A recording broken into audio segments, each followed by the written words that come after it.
Can a roadrunner fly? Russell Yazzie asks Curious New Mexico this basic question about New Mexico's state bird that often seems forgotten. I've never really seen one fly much higher than about 10 or 15 feet, except our neighbors, which flew up on top of their house and would call on top of their house every spring. But in the wild, when I've seen them, rarely do I see them fly. For over 65 years, the greater roadrunner has held the title of state bird for the Land of Enchantment, but questions about the life and cultural significance of the roadrunner are left unresolved, until now. Yeah, they're the fastest running bird in the world that can fly. An ostrich can outrun them, but ostriches can't fly.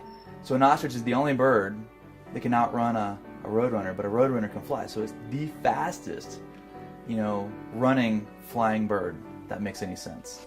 The roadrunner has been culturally significant to the people of New Mexico and a part of the traditional stories belonging to the 23 different native nations. Sonny Dooley, an internationally known Navajo storyteller, says that traditional stories of the native nations tell of the roadrunner being a messenger bird that brings healing, and the feathers are often used in healing ceremonies. The roadrunner is also represented in Navajo games and, more importantly, the Navajo creation story. For years, the roadrunner has been accustomed to and has well adapted to the Southwest desert life. Their feet are designed for running like this. So they've lost like a lot of the, if you look at perching birds, you'll notice that when they perch, their feet will do this number. They'll literally grab onto the bush. But the roadrunner, their feet have evolved to totally run.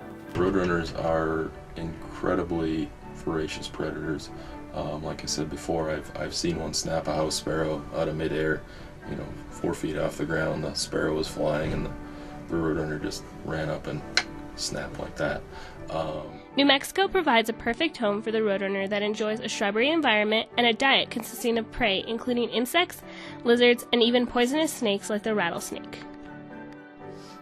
Bird enthusiast and biology professor at the University of New Mexico, Tom Kennedy, researches roadrunners and uses a technique called banding to further investigate life history data and behavior. If you've ever noticed, sometimes you'll see birds have a band on their leg.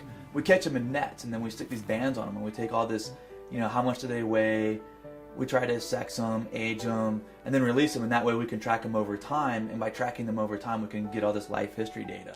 With proper banding and research, Kennedy can determine their weight, age, and sex. So to answer the captivating question of Mr. Yazzie, yes, roadrunners can fly. This is Jocelyn Moyer reporting from the New Mexico Newsport.